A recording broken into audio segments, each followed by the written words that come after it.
Now that we have already covered break and continue statement, it's time for us to move to the goto statement. And this is going to be a very simple one as well. And by covering this one, we have covered everything about control statement.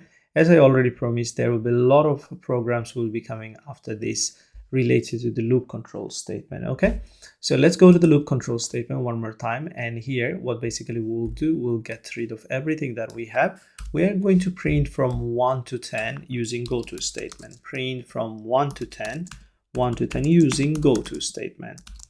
Goto statement.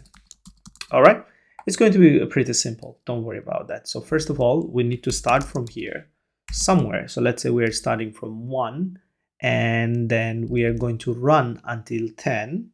So we are going to run until 10 and then we are going to print the value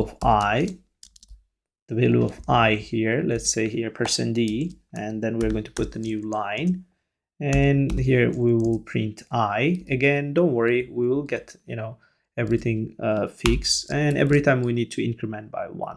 Okay, now this time we're not going to use loop, we are going to use goto, right? And because I said goto is a jump control statement, so it jumps from one place to another based on a labeled statement. So we need a level here from where we're going to start. So let's say this is our level. We can name it anything. I have just given the name here, start. And this is the level. And we can jump from anywhere to that level whenever we want. And how can we do that? We can use go to where you want to go. We want to go to the start. From anywhere, we can go to the start with the help of this go to keyword.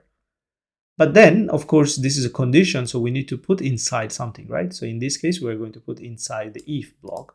So let's do that here. I'm going to cut it, and then I'm going to use if block. I'm going to put inside the if block here. So this is based on this condition, I want to do something. I want to print, I want to update, and then I want to go to the start part. So let me just paste everything here. And that's a simple example of goto statement. Again, why we need goto statement? If we want to use any level, based on the level, if we want to jump somewhere, then we can use this goto statement. So again, you need a level where you want to jump from anywhere. So from here we are jumping to that level with the help of this goto statement. That should be all. You can name it anything, doesn't matter. Now let me run and let's see whether we're getting the expected output. There you go, it prints the way that we expected. So hopefully you got the concept here, how goto statement work.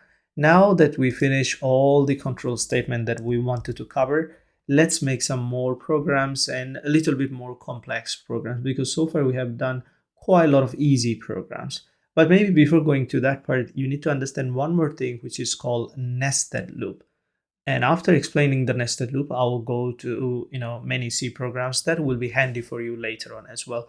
If you're going for competitive programming, or later on if you want to be a software developer, doesn't matter. The more problem you solve, the more understanding you have, the more logical thinking you can do. Okay, that should be all for now. Thank you very much.